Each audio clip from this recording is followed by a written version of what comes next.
Yo, what is good, my people? Thank you so much for tuning in, and I hope you all are doing fantastic today. So let's get right into things. The first ever English Pokemon cards that were printed have been discovered, and they were graded by CGC. They are 4 Blastoise cards, and they were basically test print cards from 1998. That's what CGC called them. That's actually what they wrote on the graded slab on the top. It said, Blastoise test print from CGC. I'll throw a picture somewhere on the video too. And I'm assuming that means basically these cards are pretty much cards that the Pokemon Company or Wizards of the Coast were testing designs out for, or maybe it was like a proof of concept or testing the market before the original base set was released in 1999. So since these cards were graded by CGC, they were also confirmed to be real or authenticated by CGC.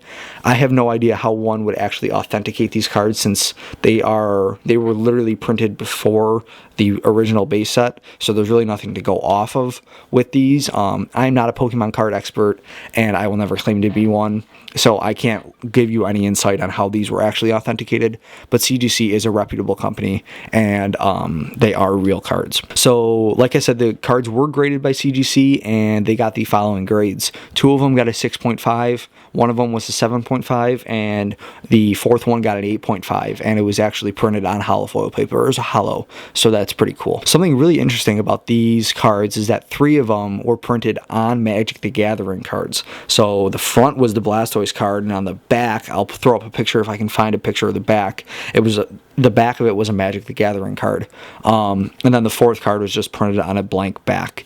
But this most likely and pretty much does have something to do with the fact that at the time, Pokemon and Magic the Gathering were both printed by Wizards of the Coast, which is a third-party company. So that makes sense that it's not... Actually, it doesn't make sense, but it's not totally random that the back was Magic the Gathering. There is some connection there. And like I said, these were a proof of concept or a test design before the product was even brought to market. So now these have to be the rarest cards in the world, right? Like, they are the first ever English Pokemon cards. They should be worth a wild amount of money. I have yet to hear anything about the price of this card, and I will let you guys know if you follow me on social media. On Twitter at YourCardPlug, and Instagram is the same thing with just 2 G's.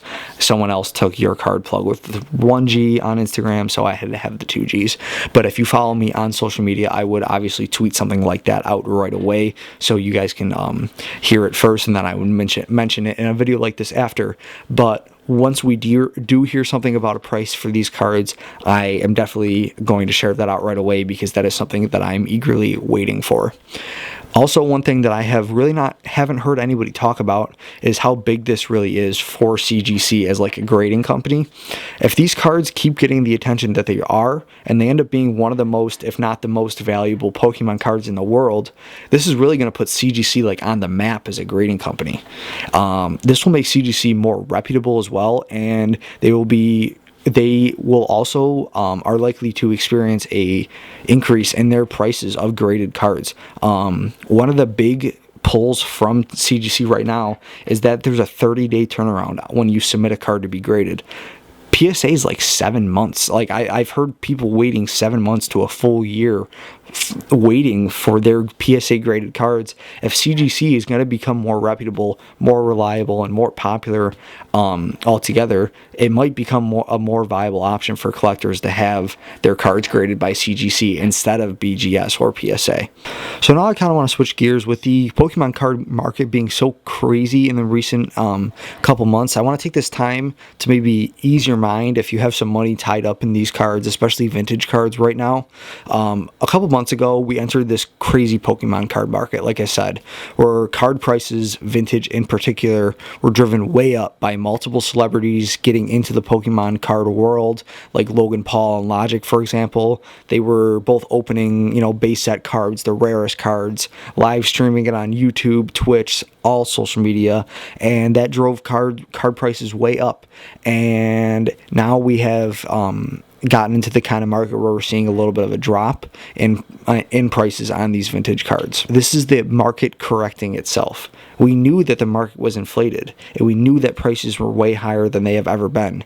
This is not a surprise, or at least it isn't to me, that the prices have dipped down. We should have been expecting this. This is, those prices that we were seeing a month ago, 2 months ago, we were even saying it at the time that these are astronomical prices. This has never happened before. So this dip down is really nothing to worry about because it was expected. The Pokemon market is an established market, and established markets experience up and downs, bull and bear markets, times when prices are high and when prices are low. What I'm trying to say is don't worry or don't feel as though that maybe you should have sold your vintage cards, or if you have, PSA graded vintage cards, don't feel as though you should have sold them because those prices are going to come back. There are also so many things to look forward to with Pokemon. The Pokemon Company is constantly releasing new sets. Obviously they are staying up on that, and literally they're breaking records with sales in the first month or week of these set releases. Champion's Path was breaking records. Vivid Voltage is extremely popular, and things are only looking up on the modern side too. Modern side of Pokemon too. Pokemon is constantly also shaking things up within the meta of the TCG game. I know I posted on Instagram earlier today. Well, today's Friday, so you'll guys see this on Saturday, but I posted about that V Union stuff. They're constantly throwing things in like that to shake the meta up, shake things up. And we also have already heard some really exciting things about what 2021 might look like in the Pokemon world. With that said, I definitely want to talk about the 25th anniversary really quick before we wrap things up for this video. I read today that Shining Fates is not going to be the 25th anniversary set. A lot of people are speculating that the 25th anniversary set may or will be a reprint of a vintage set like Evolutions was of base set.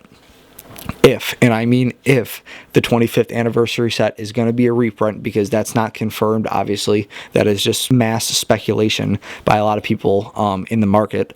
Watch out for the prices of that actual vintage set to increase. So I've heard a couple people speculate that the reprint might be of a Neo series. I believe the first one is Neo Genesis.